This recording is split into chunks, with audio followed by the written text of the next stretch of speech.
Praise the Lord. प्रभु का हम धन्यवाद करते हैं। और लास्ट जो संडे हमने प्रभु के वचन से कुछ बातों को हमने देखा था, तो उसी को हम आगे भी कंटिन्यू करेंगे। और हमारा जो टॉपिक और विषय जो चल रहा है वो चल रहा है कि परमेश्वर की आवाज़ को हम कैसे सुने। परमेश्वर की आवाज़ को हम क्या है कैसे सुने, इसके विषय में हमने परमेश्वर के वचन से जो है बहुत सारी बातों को जो है हमने देखा था। और परमेश्वर के वचन से कुछ बातों को हमने पढ़ा भी था, मनन भी किया था, और उसको आज हम कंटिन्यू हम करेंगे। तो आइए मेरे साथ परमेश्वर के वचन से निकाले यूहन्ना की इंजील 14 अध्याय और उसके 17वें पद को हम पढ़ेंगे नए नियम से। यूहन्ना की इंजील उसका 14वां अध्याय और उसका 17वां पद हम पढ़ेंगे। यहाँ पे जो है आप पढ़ सकते हैं यहाँ से, कोई भी जन पढ़ने में अगुवाई करे। अर्थात सत्य का आत्मा जिसे संसार ग्रहण नहीं कर सकता, क्योंकि वह ना उसे देखता है और ना उसे जानता है। अर्थात कौन सा आत्मा? सत्य सत्य का आत्मा जिसे संसार ग्रहण नहीं कर सकता, क्योंकि वह ना उसे देखता है और ना उसे जानता है।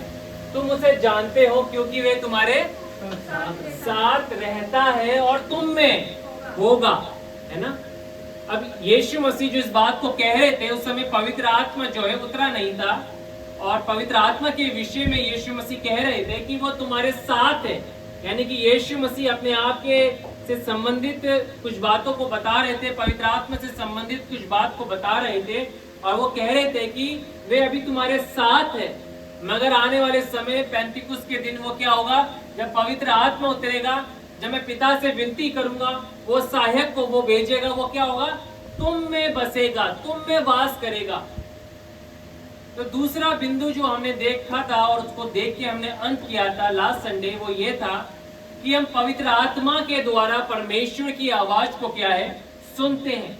पवित्र आत्मा क्या है, हमारी सहायता करता है परमेश्वर की आवाज को क्या है सुनने में। कोई भी निकाले पहला कुरिन्थियों 3 अध्याय और उसका हम 16वां पद भी हम पढ़ेंगे। पहला कुरिन्थियों उसका 3 अध्याय और उसका 16वां पद पढ़ेंगे। यहाँ पे लिखा हुआ है, कोई पढ़ दे।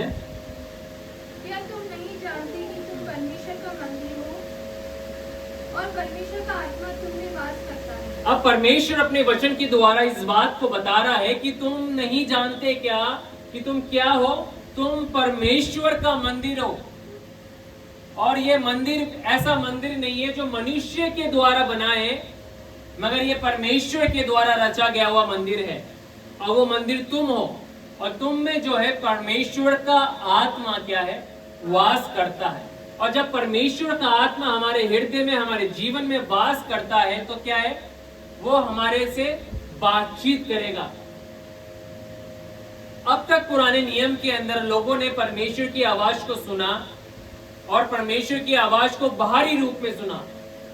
आप बार बार इस बात को देखेंगे पुराने नियम के अंदर, उदाहरणों को मैं पढ़वाऊंगा नहीं, मगर आप स्वयं इसकी स्टडी कर सकते हैं कि जब जब परमेश्वर ने आवाज दी, लोगों ने परमेश्वर की आवाज को सुना, बाहरी रूप में सुना। परमेश्वर ने बोला और लोगों ने सुना। हम परमेश्वर के वचन में पहला सैमुएल में देखते हैं, जब परमेश्वर जो है सैमुएल को बुलाता है तो कैसे बुलाता है, हे शैमुएल, हे शैमुएल। और वो बच्चा जो होता है, बालक जो होता है, वो कहाँ जाता है, तुरंत उठ के परमेश्वर के दास के पास जाता है। और कितनी बार परमेश्वर से आवाज देता है, 3 बार परमेश्वर उसको आवाज देता है, हे शैमुएल, हे शैमुएल। तो यानी कि कहने का तात्पर्य ये है कि परमेश्वर पुराने नियम के अंदर जो है बाहरी रूप में बातचीत किया करता था, आवाज दिया करता था, मगर जब परमेश्वर का आत्मा पेंतिकुस्त के दिन उतरा, तो वो आत्मा हमारे हृदय में बसाया गया है, और वो हमारे हृदय में से क्या है, हमसे बातचीत करता है। हाँ, परमेश्वर बाहरी रूप में भी कर सकता है, मैं इसका नहीं बोला कि वो नहीं हो सकता, but more over new testament के अंदर उदाहरण अगर आप देखेंगे तो पवित्र आत्मा हमारे हृदय में, तो आवाज कहां से आएगी, हमारे हृदय में से आएगी। हालेलुया। हमारे हृदय के द्वारा परमेश्वर जो है हमसे बातचीत करेगा। हमारे हृदय से परमेश्वर क्या है, बातचीत करेगा। आपके मन के अंदर परमेश्वर कुछ बातों को प्रभु क्या है उजागर करेगा। अगर उसे कुछ बोलना है, उसे कुछ बताना है, तो पवित्र आत्मा आपके हृदय में दिया गया है और वो आपके हृदय में क्या है उन बातों को डालेगा, रिवील करेगा, बताएगा। मैं इस और ज्यादा नहीं जाऊंगा क्योंकि हमने इसको लास्ट टाइम हमने देखा था। हम आगे की ओर पदों को पढ़ेंगे, कोई भी पढ़े। तीसरा बिंदु जो हम देखेंगे वो है कि परमेश्वर का आत्मा जो है वो ड्रीम्स के द्वारा और विजन्स के द्वारा भी बातचीत करता है। हालेलुया। ड्रीम्स एंड विजन्स के द्वारा परमेश्वर क्या है, बातचीत करता है। हम पुराने नियम में यूसुफ के जीवन से देख सकते हैं कि यूसुफ को परमेश्वर ने क्या है एक स्वप्न दिया और वो स्वप्न को उसने देखा और उसने अपने पिता को, अपनी माता को, अपने भाइयों को क्या है शेयर किया कि मुझे ये स्वप्न दिखाई दिया। परमेश्वर स्वप्नों के द्वारा क्या है बातचीत करते हैं। पद हम पढ़ेंगे, यहाँ पे डिस्प्ले किया जाएगा, पढ़िए। अय्यूब का होगा 33 का 14 से लेकर 17 पर, बहुत इंपॉर्टेंट पद है। क्योंकि ईश्वर तो एक क्या वरन दो बार बोलता है, परंतु लोग अब यहाँ पे क्या लिखा है, क्योंकि ईश्वर तो एक क्या वरन दो बार बोलता है ना। परमेश्वर एक बार नहीं वरन दो बार बोलता है। क्या बोलता है? परंतु लोग उस पर चित्त नहीं लगाते। परंतु लोग चित्ती नहीं लगाते, है ना। मैं हमेशा से इस बात को बोलते आया हूँ, लास्ट 2 संडे से इस बात को बोल रहा हूँ कि परमेश्वर जो है बातचीत करने वाला परमेश्वर है और बाइबल के पहले पन्ने से परमेश्वर क्या है बातचीत करते हुए आ रहा है। वो शांत रहने वाला परमेश्वर नहीं है। कई बार हमें लगता है कि हमारा परमेश्वर चुपचाप बैठा हुआ है, अपनी कुर्सी पे, अपने सिंहासन पे बैठा हुआ है। ऐसा बात नहीं है। हमारा परमेश्वर जो है जगत के पहले दिन से जो है वो बोलते आया है और आज भी वो बोल रहा है और निरंतर वो बोल रहा है। मगर क्या है, परंतु लोग उस पर चित्त नहीं लगाते, लोग सुनना नहीं चाहते, लोग सुन नहीं पाते। क्यों नहीं सुन पाते? इस और आने वाले समय में हम ध्यान देंगे। क्या लिखा है? स्वप्न में व रात को दिए हुए दर्शन में जब मनुष्य घोर निद्रा में पड़े रहते हैं और बिछौने पर सोते समय जिससे वे मनुष्य को उसके संकल्प से रोके और गर्व को मनुष्य में से दूर करे। अब यहाँ पर जो दिया गया है वो क्या है, सपनों के बारे में बताया गया अय्यूब के द्वारा। अब अय्यूब के विषय में अगर आप देखेंगे तो बाइबल की सबसे पुरानी पुस्तकों में से अय्यूब की एक पुस्तक है और वहां से जो है परमेश्वर इस बात को डिक्लेयर कर रहा है, बता रहा है कि परमेश्वर जो है वो स्वप्नों के द्वारा क्या है बातचीत करने वाला परमेश्वर है।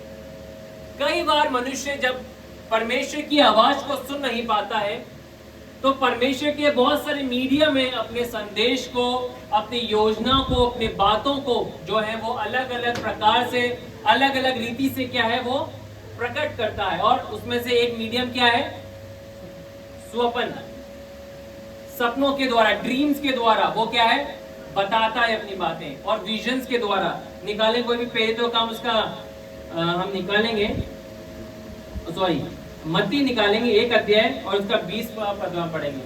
गॉस्पेल ऑफ मैथ्यू 1 उसका 20 हम पढ़ेंगे। क्या लिखा है? जब इन बातों की सोच सियोनी में था तो प्रभु का स्वर्गदूत उसे स्वप्न में दिखाई दिया, कहने लगा, हे यूसुफ दाऊद की संतान, तू अपनी पत्नी मरियम को अपने यहाँ ले आने सिमट धर, क्योंकि जो उसके गर्भ में है वे पवित्र आत्मा की ओर से। अब इस बात को हम देखते हैं, जानते हैं, और जब भी क्रिसमस को जो है बड़े दिन को सेलिब्रेट किया जाता है, इन पदों को पढ़ा जाता है कि किस रीति से जो है यूसुफ जो है वो डर गया। और जब वो डर गया वो उसने इस बात को डिसीजन लेना चाहता था कि वो क्या है, क्या करे, छोड़ दे। मगर परमेश्वर ने उसे कहां पर दर्शन दिया? जब इन बातों को सोच ही रहा था तो प्रभु का स्वर्गदूत उसे स्वप्न में दिखाई देकर क्या है कहने लगा। कहां पर दिखाई दे रहा है परमेश्वर का स्वर्गदूत उसे? सपने में, है ना, ड्रीम्स के अंदर। तो ड्रीम्स भी जो है, स्वप्न भी जो है परमेश्वर की ओर से आते हैं और परमेश्वर का संदेश और वो चेतावनी, उन बातों को खुदावन क्या करता है, जब मनुष्य जो है अपनी गहरी नींद में सो रहा होता है मगर हमारा परमेश्वर फिर भी जागा रहता है अपनी बातों को लोगों के जीवन में उजागर करने के लिए। हालेलुया। हमारा परमेश्वर सोने वाला परमेश्वर नहीं है। इज़राइल का रक्षक ना तो ऊँगता है ना तो सोता है। हमारा परमेश्वर सोने वाला परमेश्वर नहीं है। मगर जब हम गहरी नींद में सो रहे होते हैं उस समय भी परमेश्वर अपने संदेश को क्या है प्रकट करता है। और परमेश्वर ने यूसुफ को प्रकट किया, यूसुफ तुझे डरने की आवश्यकता नहीं है, ये बेटा जो है वो मेरा बेटा है, ये परम प्रधान परमेश्वर का बेटा है, ये जगत के लोगों का उद्धार करेगा, उनके पापों से उन्हें छुटकारा देगा, ये वो मार्ग है जो मुझ तक लोगों को लेके आएगा, ये वो सच्चाई है जिसे लोग जब जानेंगे तो शैतान के झूठ से आजाद हो जाएंगे। परमेश्वर स्वप्नों के द्वारा भी बातचीत करने वाला परमेश्वर है। एक और निकाले प्रेरितों का काम उसका 16 अध्याय और उसका 9 पद भी हम पढ़ेंगे। प्रेरितों के काम उसका 16 अध्याय उसका 9 और 10 पद पढ़ दे कोई भी। उसके ये दर्शन देखते ही मन में तुरंत मकीदुनिया से जाना चाहा, ये समझकर कि परमेश्वर ने हमें उन्हें सुसमाचार सुनाने के लिए बुलाया। अब मैं आपको बताना चाहता हूँ बहुत सारी गलत थ्योरीज हैं, फिलॉसफीज आ चुकी हैं संसार के अंदर। और जब मैं इसकी स्टडी कर रहा था तो मैंने एक वेबसाइट के ऊपर जो है इस बात को मैंने पढ़ा कि वहां पे दिया गया था कि परमेश्वर जो है अब ड्रीम्स और विजन के द्वारा बातचीत नहीं करता, और अब जो है परमेश्वर जो है पवित्र आत्मा के द्वारा भी बातचीत नहीं करता है। और जब मैं इसकी स्टडी जब कर रहा था तो मैंने बहुत सारे ऐसी और भी आर्टिकल्स पढ़े जहां पर इस बात का वर्णन दिया गया कि ये सारी बातें जो है प्रेरितों के जीवन तक थी और वो उनके जीवन तक ही, उनके युग तक रहते हुए समाप्त हो गई। अब परमेश्वर जो है उस रीति से क्या है बातचीत नहीं करता है। मगर हम इस बात को आने वाले समय में मैं आपको और भी समझाऊंगा कि ऐसा नहीं है। पुराने नियम में भी परमेश्वर स्वप्नों के द्वारा बातचीत कर रहा है, दर्शन के द्वारा बातचीत कर रहा है, और यहाँ पर भी क्या है, कौन दर्शन पा रहा है? पौलुस दर्शन पाके क्या कर रहा है, उसके ये दर्शन देखते ही हमने तुरंत मकीदुनिया जाना चाहा, ये समझकर कि परमेश्वर ने हमें उन्हें सुसमाचार सुनाने के लिए क्या है चुना है, ठहराया है और बुलाया है। तो परमेश्वर क्या है दर्शनों को देता है। जब हम गहन प्रार्थना में होते हैं, जब हम प्रार्थना कर रहे होते हैं, परमेश्वर के सम्मुख जब हम आते हैं, उस समय भी परमेश्वर हमारी प्रार्थनाओं में हमारे को क्या देता है, विजन देता है। अब विजन्स जो होते हैं, दर्शन जो होते हैं, स्वप्न जो होते हैं वो अलग है। दर्शन हम स्वप्न हम कब देखते हैं? सोते समय हम देखते हैं। और दर्शन हम कब देखते हैं? जब हम जागे हुए होते हैं। परमेश्वर हमारे को क्या है प्रार्थना के गहरे अनुभव में जब लेके जाता है, अपनी बातों को जो है विजन्स के द्वारा, दर्शन के द्वारा क्या है हमें प्रकट करता है, हमें रिवील करता है। तो परमेश्वर जो है ना केवल पुराने नियम के अंदर स्वप्नों के द्वारा, दर्शनों के द्वारा बातचीत करते आया है, मगर नए नियम में भी हम इसके उदाहरण को देखते हैं कि परमेश्वर क्या कर रहा है। परमेश्वर क्या कर रहा है? स्वप्न के द्वारा और दर्शन के द्वारा बातचीत कर रहा है। एक और निकालेंगे हम प्रेरितों का काम उसका 10 अध्याय है, उसका 11वां पद हम निकालेंगे। निकाले तो पढ़े इसको। और उसने देखा कि आकाश खुल गया और ये हाथ में बड़ी चादर के समान चारों कोनों से लटकता हुआ पृथ्वी की ओर उतर रहा। अब यहाँ पर हम इस बात को देख सकते हैं कि पतरस कंफ्यूज था इस बात के लिए कि मैं अन्य जातियों के पास परमेश्वर के राज्य का सुसमाचार लेके जाऊं या नहीं जाऊं, है ना। कंफ्यूज था, उस बात के लिए उलझन में था। और उस उलझन के कारण क्या हुआ, वो एक दर्शन को देखता है, परमेश्वर से एक दर्शन देता है, और उसने देखा कि आकाश खुल गया। वो दर्शन में क्या देख रहा है? आकाश खुल गया है, और आकाश जब खुला, एक पात्र बड़ी चादर के समान चारों कोनों से लटकता हुआ पृथ्वी की ओर से क्या है उतर रहा है। और जब ये उतरता है, उसको वो देखता है तो उसमें भोजन सामग्री होती है, और परमेश्वर से क्या बोलता है, इसे खाने के लिए बोलता है। मगर वो परमेश्वर से क्या सवाल करता है, इसमें कुछ चीजें हैं जो अशुद्ध है, मैं नहीं खा सकता। तो परमेश्वर से क्या बोलता है, जिसको मैंने शुद्ध ठहराया है तू कौन होता है इसे अशुद्ध ठहराने वाला? इस दर्शन के द्वारा प्रभु से क्या बताता है कि मैंने अन्य जातियों के लिए भी उद्धार के द्वार को खोल दिया। हालेलुया।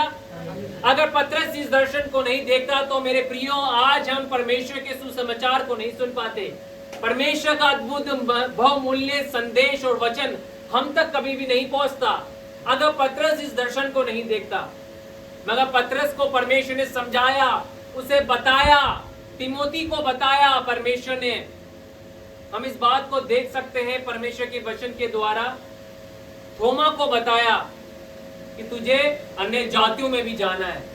अगर थोमा भी इस बात को नहीं समझता तो क्या आज भारत में उद्धार का संदेश आ पाता? नहीं आ पाता।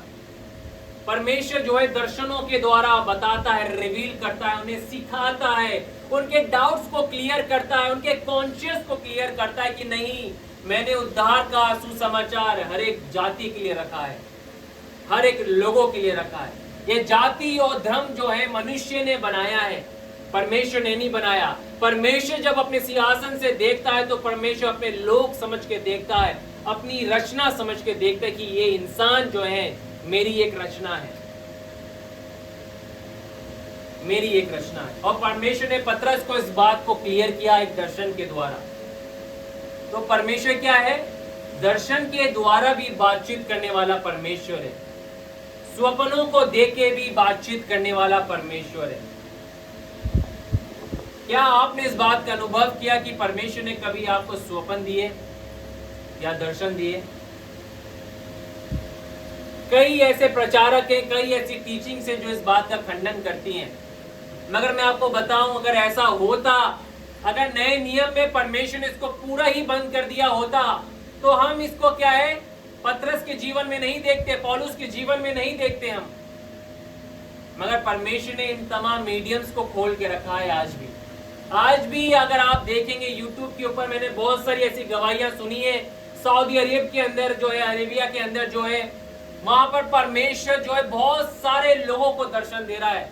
आज के समय में एक साथ हजार लोगों को दे रहा है। ये मैंने नहीं, अभिषेक ने देखा, बहुत सारे लोगों ने यूट्यूब के ऊपर देखा होगा।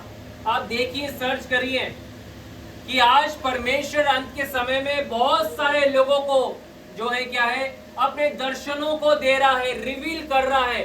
कई लोग इस बात को आके खड़े होके गवाही दे रहे हैं कि परमेश्वर ने हमें दर्शन दिया, हमारे ऊपर अपने आप को प्रकट किया, रिवील किया। लोग आज जान रहे हैं। नॉर्थ ईस्ट के अंदर कई बच्चों ने जो है, संडे स्कूल के बच्चों ने परमेश्वर के दर्शन को देखा बीते कुछ साल पहले। तो परमेश्वर क्या है? चुप रहने वाला परमेश्वर नहीं है। परमेश्वर अपने लोगों को बचाना चाहता है। अगर लोग जाए नहीं जाए, परमेश्वर जो है हर एक मीडियम के द्वारा अपने संदेश को लेके जा रहा है। आज अपने दर्शनों के द्वारा भी क्या है, बातों को प्रकट कर रहा है। मैं आपको अपनी गवाही बताना चाहता हूं। जब हमारी शादी की बात जब चलने वाली थी, उससे पहले मैं प्रार्थना कर रहा था इस बात के लिए कि परमेश्वर कौन जो है जो तूने मेरे लिए मेरे जीवन साथी के रूप में रखा है। तो परमेश्वर ने क्या है, मुझे एक क्या है, दर्शन दिया प्रार्थना के अंदर। और प्रार्थना के अंदर सुबह 4 बजे मैंने एक दर्शन को देखा। और उस दर्शन के अंदर मैंने क्या देखा, मैंने एक अस्पताल को देखा और उस अस्पताल में से कोई निकल के आ रहा है बाहर। मैंने फेस को नहीं देखा, मैं अस्पताल को देखा। तो परमेश्वर ने मुझे एक इंडिकेशन दिया कि जो भी परमेश्वर ने मेरे लिए जीवन साथी रखा है वो क्या है, एक मेडिकल लाइन से रखा है ना। तो कहने का तात्पर्य क्या है, परमेश्वर आज भी अगर हम प्रभु से जुड़े हुए रहेंगे, परमेश्वर हमसे अलग अलग रूप से क्या है बातचीत करेगा, रिवील करेगा, हमारे को हमें बताएगा। मगर कई बार क्या है, जैसे वचन अभी अय्यूब का पढ़ा गया 33वां अध्याय, उसमें क्या लिखा है, मनुष्य लोग जो है वो क्या नहीं लगाते, चित्त नहीं लगाते हैं कि परमेश्वर क्या बोल रहा है, परमेश्वर क्या चाह रहा है। परमेश्वर, अगर हम निरंतर प्रभु से प्रार्थना कर रहे हैं कुछ विषयों के लिए, तो परमेश्वर अपने वचन के द्वारा, पवित्र आत्मा के द्वारा, स्वप्न के द्वारा और दर्शन के द्वारा हमसे क्या है, बातचीत करता है। आप निरंतर प्रार्थना में बने रहें, परमेश्वर, मैं आपको इस बात की गारंटी दे सकता हूं कि परमेश्वर अपने वचन के द्वारा, पवित्र आत्मा के द्वारा या अपने स्वप्नों के द्वारा क्या करेगा? आपसे बातचीत करेगा, दर्शन देके आपसे क्या है? बातचीत करेगा। क्योंकि हमारा परमेश्वर चुप रहने वाला परमेश्वर नहीं है, वो बातचीत करने वाला परमेश्वर है। वे अपने लोगों को संदेश पहुंचाना चाहता है। फिरौन जब राजा जो था, उसने क्या देखा? एक स्वप्न देखा जब वो आराम से सो रहा था, है ना? और वे सो रहा था तो उसने रात के समय क्या स्वप्न देखा, उसे समझ नहीं आया, वो उलझ गया। और उसके कारण क्या हुआ? उसने यूसुफ को बुलाया जेल के अंदर से, और यूसुफ ने आके उसके स्वप्न को एक्सप्लेन किया कि आने वाले 7 साल जो हैं बहुत अच्छे रहेंगे, और उसके बाद आने वाले 7 साल बहुत कठिन रहेंगे, बड़ा अकाल पड़ेगा संसार के अंदर, पृथ्वी के ऊपर। मगर उससे पहले क्या है? परमेश्वर आने वाले 7 साल क्या देगा? उससे पहले अच्छी फसलों को उगाएगा, बहुतायत से उगाएगा। और भी जगह हम देख सकते हैं, कई राजाओं को परमेश्वर ने क्या दिया? स्वप्न दिए और दर्शन दिए। तो परमेश्वर आज भी अलग अलग मीडियम से बातचीत करता है। उसकी और हम आगे बढ़ेंगे, हम परमेश्वर की वचन से और भी कुछ बातों को देखेंगे, उनको हम पढ़ेंगे। आप स्क्रीन पे दिखा दिए नेक्स्ट वर्स जो है।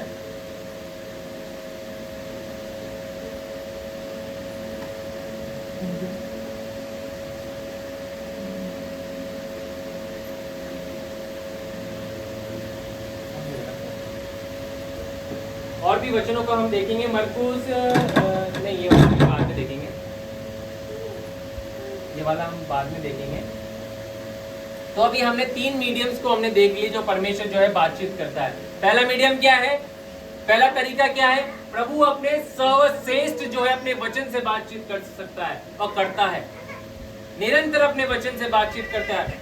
और ये वचन जो है हमें कभी भी क्या है? गिरने नहीं देगा। ये प्रभु का अद्भुत वचन है, और ये एक ऐसा वचन है जो परमेश्वर क्या करता है? अपने लोगों को परमेश्वर ने दिए हैं, उसके द्वारा हम क्या है? परमेश्वर के वचन के द्वारा प्रभु की बातों को हम सीखते हैं, उसके मार्गों को हम जानते हैं, उसके विचारों को हम जान पाते हैं। हमने दूसरी बात हमने देखी कि उसकी पवित्र आत्मा के द्वारा हम उसके बातों को समझ पाते हैं। तीसरी बात हमने देखी, हम दर्शन के द्वारा, स्वप्नों के द्वारा हम क्या है? समझ पाते हैं। एक और वचन हम पढ़ेंगे, कोई भी निकाले, मत्ती उसका 6वां अध्याय और उसका जो है 26वां पद हम पढ़ेंगे। गॉस्पेल ऑफ मैथ्यू हम निकालेंगे। ये टीचिंग मैं इसलिए दे रहा हूं क्योंकि हम क्या है? हमारी नींव जो है इस बात के लिए पकड़े, जड़ पकड़ती जाए और स्ट्रांग होती जाए कि परमेश्वर जो है हमसे बातें करने वाला परमेश्वर है। कई बार लोगों के पास सवाल होते हैं कि प्रभु हमसे बातचीत नहीं करता, मगर मैं आपको बताऊं प्रभु निरंतर बातचीत करता है, अलग अलग तरीके से बातचीत करता है। कई बार परमेश्वर लोगों को क्या है? मीनिंगफुल ड्रीम्स देता है, स्वप्न देता है, और उस ड्रीम्स को क्या है? लोग समझ नहीं पाते हैं वो ड्रीम्स क्यों आए, किस लिए आए वो ड्रीम्स। मत्ती उसका 6वां अध्याय आपने निकाल लिया, उसका 26वां पद पढ़ें। 4था पॉइंट हम देखेंगे, 4थी बिंदु हम देखेंगे। आकाश के पक्षियों को तुम देखो, हाँ हाँ हाँ, आमीन। अब यहाँ पर यीशु मसीह जो है स्वयं उदाहरण दे रहे हैं।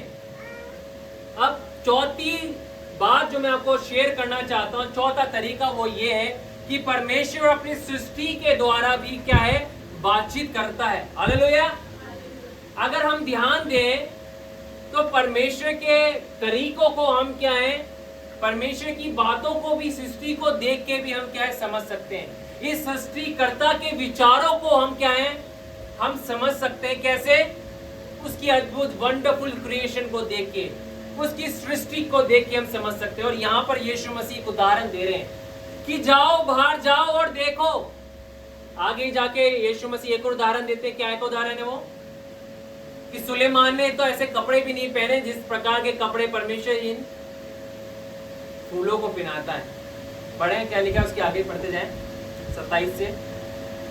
तुमने ऐसी कौन है जो चिंता करके अपनी आयु एक दिन भी बढ़ा सकता है? हाँ वक्त के लिए तुम क्यों चिंता करते हो? वन के फूलों को देखो तो जैसे बढ़ते हैं, हाँ वे ना तो परिश्रम करते और ना खाते हैं।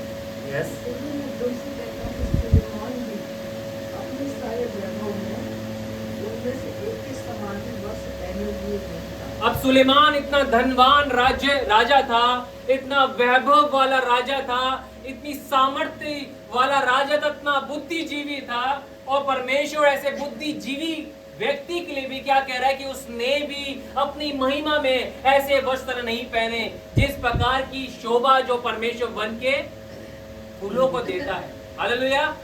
तो परमेश्वर क्या बात को समझा रहा है? यीशु मसीह स्वयं सृष्टि के द्वारा इस बात को समझा रहे हैं। अगर हम सृष्टि की ओर ध्यान देंगे तो हम सृष्टिकर्ता से भी जुड़ सकते हैं, उसकी बातों को समझ सकते हैं।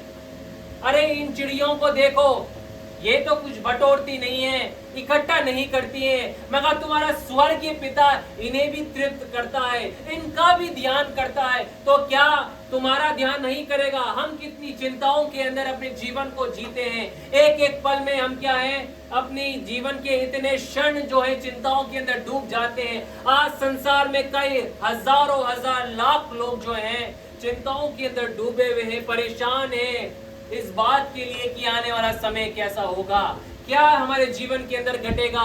यीशु कह रहे क्या तुम चिंता करके अपने जीवन में एक क्षण भी बढ़ा सकते हो? क्या तुम अपने सर के काले बाल को सफेद कर सकते हो या सफेद बाल को काला कर सकते हो? कोई नहीं कर सकता। आज डाई तो लगा लेते हैं उस और नहीं जा रहा, बट कहने का मतलब है क्या एक क्षण बढ़ा सकते हो अपने जीवन में? नहीं बढ़ा सकते। प्रभु क्या बोल रहा है? सृष्टि को देख के भी बातें करता है। एक उदाहरण मैं आपको देना चाहता हूँ। मेरी कजन सिस्टर की एक शादी थी और उस शादी के अंदर जो है हम जा रहे थे रामगढ़ मोड़ की तरफ। वहाँ पे उसकी शादी थी, वहाँ पे उनका मैरिज हॉल था, गार्डन था, और जब हम जा रहे थे तो बीच में गांव पड़ता है, हाथी गांव। सुना है नाम आपने? हाथी गांव है ना, एक हाथी गांव पड़ता है रास्ते में। और उस दर से हम जा रहे थे तो थोड़ी देर उस समय अच्छा मौसम था तो हमने गाड़ी रोक ली थी, और वादियों जैसा वो नज़ारा था, उसमें सब जाते जगह अच्छी जगह हो। तो वहाँ पर मैंने गाड़ी रोकी, तो गाड़ी रोक के परमेश्वर की आत्मा ने मेरे हृदय में एक बातचीत करी कि अर्पित इस हाथी को देख। और मैं हाथी को देखा, मैंने उस समय मेरे पास ऑल्टो थी और ऑल्टो को साइड में लगा के हमने देखा, और परमेश्वर ने एक बात मुझे सिखाई उस समय, आज तक वो मुझे याद है, मेरी डायरी में मैंने उसको लिख रखा है। परमेश्वर ने बोला उस हाथी को देख के कि अर्पित ये हाथी कितना विशालकाय है, कितना सामर्थ्य हाथी है, बहुत बड़ा हाथी था, और उसके पैरों में रस्सी बांध रखी थी। और मैं आपको लिटरली बताऊं, वो रस्सी ज्यादा मोटी रस्सी नहीं थी, और बांध के जो है उसे खूंटे से बांध रखा था, और खूंटा भी मैं आपको बताऊं ज्यादा मोटा नहीं था, ऐसे ही खूंटे में से बांध रखा था। तो परमेश्वर ने मुझे एक बात सिखाई, वो बात ये थी कि अर्पित ये जो है कितना बलवान क्यों ना हो, मगर ये मानसिक रूप में कमजोर है।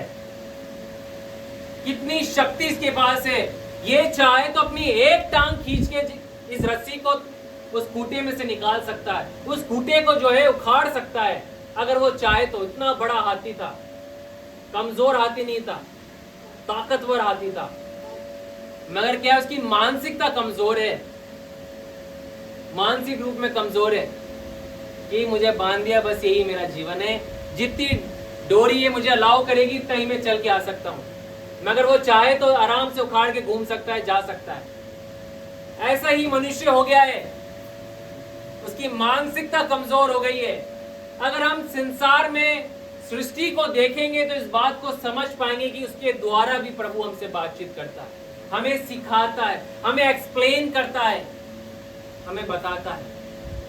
तो परमेश्वर के तरीके हैं बातचीत करने के, अगर हम ध्यान से देखें तो निरंतर परमेश्वर अपने अलग अलग तरीकों के द्वारा, मीडियम्स के द्वारा परमेश्वर हमसे क्या है, बातचीत करेगा, हमें रिवील करेगा, अपने विचार हमें बताएगा, अपने मार्गों को हमें बताएगा। मगर हम क्या उस और चित नहीं लगा रहे हैं, हम चिंताओं में ही अपने जीवन को काट रहे हैं। इतनी बातें परमेश्वर आज निरंतर कर रहा है, अगर हम ध्यान से देखें तो। आज जो हादसे संसार में हो रहे हैं, क्या ये इस बात का प्रमाण नहीं दे रहे कि यीशु मसीह आ रहा है? हालेलुया। ये इस बात का प्रमाण है, और प्रभु इस बात का प्रमाण निरंतर जो है संसार में जो घटनाएं हो रही है वो इस बात का प्रमाण दे रही हैं कि मनुष्य का पुत्र आ रहा है। क्योंकि उसके पुत्र के आने का क्या चिन्ह है? लोग अधर्मी हो जाएंगे, दुष्टता संसार में चारों तरफ बढ़ जाएगी। और क्या हम अधर्म की बातों को नहीं देख रहे, दुष्टता की बातों को नहीं हम देख रहे, लोग असंयमी हो जाएंगे। और ये सारी बातें आज खुदा की वचन को हम जो है अपनी आंखों के सामने हम पूरी होते हुए देख के, टीवी के ऊपर, न्यूज चैनल्स के ऊपर हम देख रहे हैं, अखबार को जब हम खोलते हैं इन खबरों को हम पाते हैं, ये इस बात को चीख चीख के बोल रही है क्या, कि मैं आ रहा हूं। Hello, knock knock, I am coming soon. Yeshu कर रहा है, नॉक नॉक कर रहा है। हर एक घटना एक आहट के रूप में, एक चीख के रूप में कलीसिया को, लोगों को चेता रही है कि मनुष्य का पुत्र जो है अब राजाओं के समान आने वाला है। मगर लोग क्या है, सचेत नहीं हो रहे, चेत नहीं रहे हैं, ध्यान नहीं दे पा रहे हैं। तो क्या परमेश्वर चिन्हों को देना या इन बातों को जो संसार में हो रही है वो बंद हो जाएंगी? नहीं, परमेश्वर तो ने जो वचन में बोला है वो बातें संसार में जो हो रही हैं वे तो होंगी, एक एक वचन पूरा होगा, एक एक वचन पूरा होगा। तो यानी कहने का तात्पर्य ये है, अगर हम सृष्टि में भी अगर अपने ध्यान को लगाएंगे तो सृष्टिकर्ता के विषय में, उसके मार्गों के विषय में हम जान पाएंगे कि परमेश्वर क्या है, अपनी बातों को सिखाता है, अपनी बातों को रिवील करता है। परमेश्वर बातचीत करने वाला परमेश्वर है। अगर नीति वचन को अगर आप पढ़ेंगे तो प्रभु चींटियों का एग्जाम्पल देता है। चींटियां क्या करती है? मेहनत करती है, परिश्रम करती है ना? क्या बोलती है? इन चींटियों को देख और क्या कर, सीख तू। ये किस रीति से क्या है, मेहनत करती हैं। तो परमेश्वर क्या है, निरंतर अपनी सृष्टि को क्या है, इन एग्जाम्पल्स के द्वारा बताता है। प्रभु का वचन ही इस बात को हम देखेंगे तो हमें रिवील करेगा, इन बातों को हमें बताएगा कि उसके तरीके कैसे हैं, है ना? कुछ और पदों को हम पढ़ेंगे, आप मेरे साथ निकाल सकते हैं। मरकुस की इंजील, लैपटॉप बंद हो गया, उसका 4वां अध्याय निकाले और उसके जो है आप 35वें पद से पढ़ना आरंभ करें। मरकुस की इंजील, उसका 4वां अध्याय।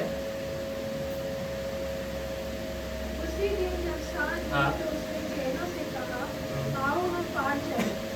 और वो भीड़ को छोड़कर जैसा लेता वैसे ही उसे नाव पर साथ में चले। और उसके साथ और भी नावें थीं।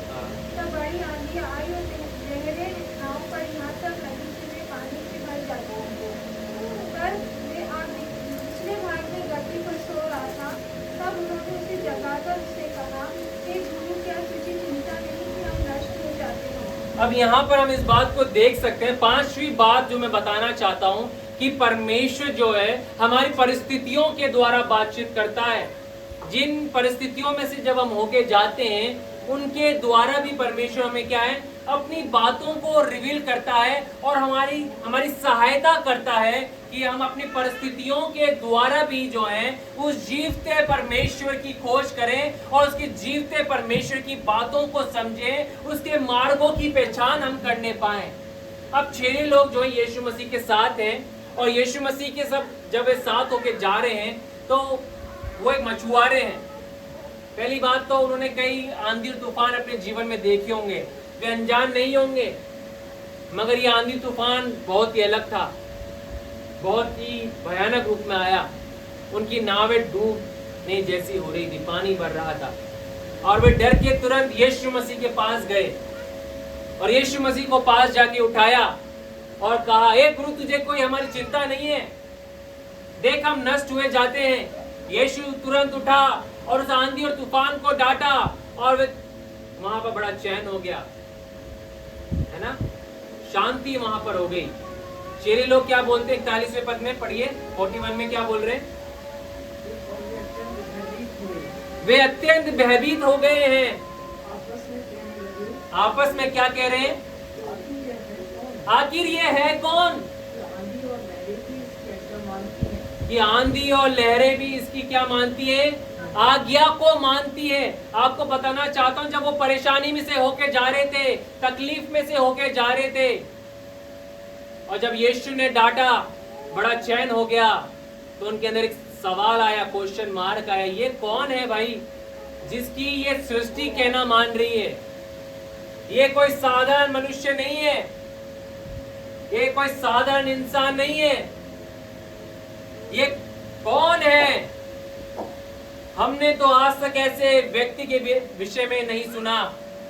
कोई भी ऐसा व्यक्ति इतिहास के अंदर नहीं हुआ जिसने क्या है, आंधी और तूफानों को डांट दिया हो। जैसे इंसानों को बोल रहा हो, वो तो आंधी और तूफानों को बोलता है, लहरों को भी डांट देता है और वे शांत हो जाती हैं, वे उसकी बातों को मान लेती हैं। वे मछलियों को कमांड करता है और मछलियां जाल में उछल उछल के आ जाती हैं। ये कैसा मनुष्य है?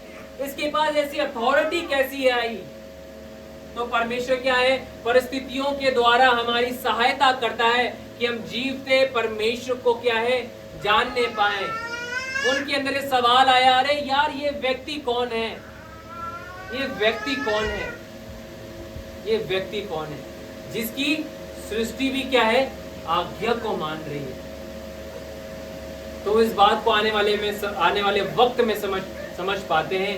अरे सृष्टि की बात, सृष्टि तो उसी की बात को मानेगी जिसके द्वारा वे बनाई और रची गई है। हालेलुया। सृष्टि अपने सृष्टिकर्ता की बात को जानेगी। ये सारी सृष्टि जो यीशु मसीह के द्वारा रची गई, यीशु मसीह के लिए रची गई, इसलिए उसने क्या, यीशु मसीह की बात को क्या है, माना। और चेलों लोगों ने क्या, इस बात को समझा आने वाले समय में नहीं। उसने जब डांटा था, हमारे अंदर एक सवाल आया, हमारी परिस्थितियों में से जब हम होके गए। आज जब आप परिस्थितियों में से होके जा रहे हैं, एक ऐसी बातों का सामना कर रहे हैं जिससे आप अपनी स्ट्रेंथ से नहीं निकल पाते हैं, उलझ जाते हैं, परेशान हो जाते हैं। कई ऐसे लोग आज जब उनकी गवाही को सुनेंगे, जब वो बीमारी में पड़ जाते हैं, तकलीफ में पड़ जाते हैं, उनके पास कोई साधन नहीं होता उससे छुटकारा पाने के लिए, परमेश्वर उसके द्वारा अपने आप को प्रकट करता है।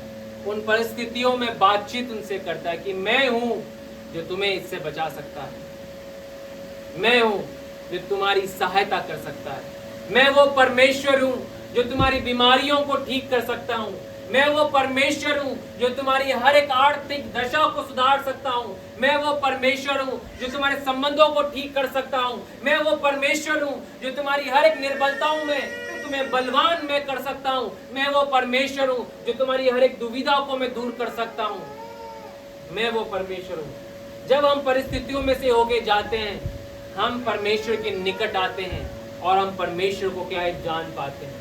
बहुत सारे लोगों की ये गवाही है, जब तक वो परेशानी में नहीं पड़े, जब तक वो ट्रायल्स में से होके नहीं गए, टेस्टिंग में से होके नहीं गए, उन्होंने परमेश्वर को व्यक्तिगत रूप में जाना ही नहीं, पहचाना ही नहीं।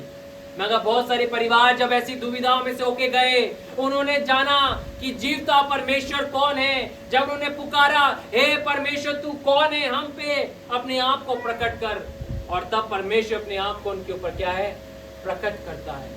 परिस्थितियों के द्वारा भी परमेश्वर अपनी बातों को क्या है, रिवील करता है। हम एक ऐसी व्यक्ति की गवाही को प्रभु के वचन में देख सकते हैं, जहां पे यीशु मसीह ने उदाहरण दिया कि एक बेटा था, उस बेटे ने क्या किया, अपने बाप के पास गया। वो अपने बाप का छोटा बेटा था, बड़ा बेटा तो अपने बाप के साथ रहता था, और छोटे बेटे ने क्या बोला, मुझे तो मेरा हिस्सा दे, मैं तो निकल पड़ता हूँ। और वो क्या है, निकल पड़ता है, और थोड़े समय बाद वो क्या करता है, अपने धन दौलत को गलत कामों के अंदर उड़ा देता है, गलत रिलेशनशिप में उड़ा देता है, और फिर क्या होता है, वो कंगाल हो जाता है।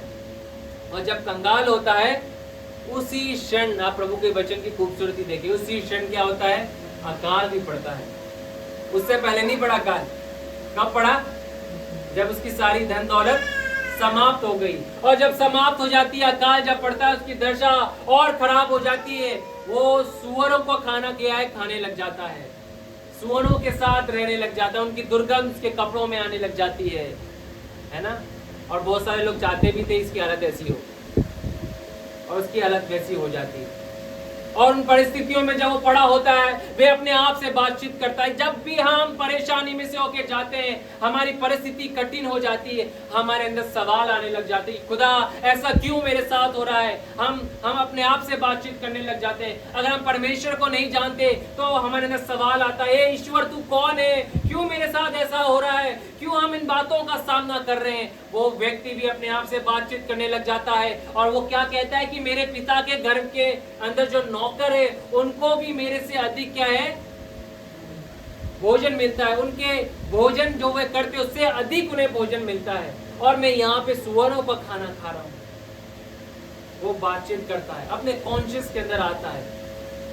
परिस्थितियों के द्वारा भी परमेश्वर क्या है, अपनी बातों को जागर करता है।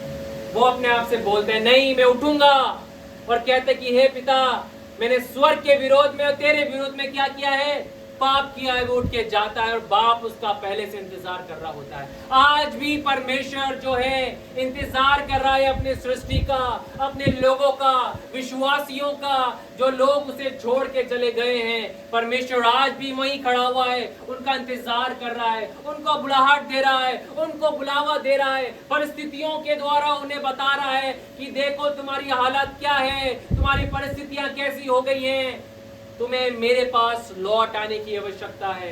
तुम संसार में निकल पड़े थे, तुमने संसार को प्रिय जान लिया था, आज देखो तुम्हारी परिस्थिति कैसी हो गई है। तुम्हें मेरे पास आने की जरूरत है। तुम अपने मन की शांति, अपने हृदय की शांति खो बैठे हो, तुम्हारे अंदर से चैन गायब हो गया है। आज बहुत सारे विश्वासियों के अंदर से क्या है, चैन गायब हो गया है, शांति चली गई है, परेशान विस्मित क्या है हो गए हैं। प्रभु क्या दे रहा है, उन्हें एक चेतावनी दे रहा है कि मेरे पास क्या है, लौट आओ, मेरे पास आओ, मैं तुम्हें शांति दूंगा, एक ऐसी शांति दूंगा जो संसार तुम्हें नहीं दे सकता। मेरे पास वो शांति है, मेरे पास वो आनंद है। हमारे पास क्या है, वो आनंद है।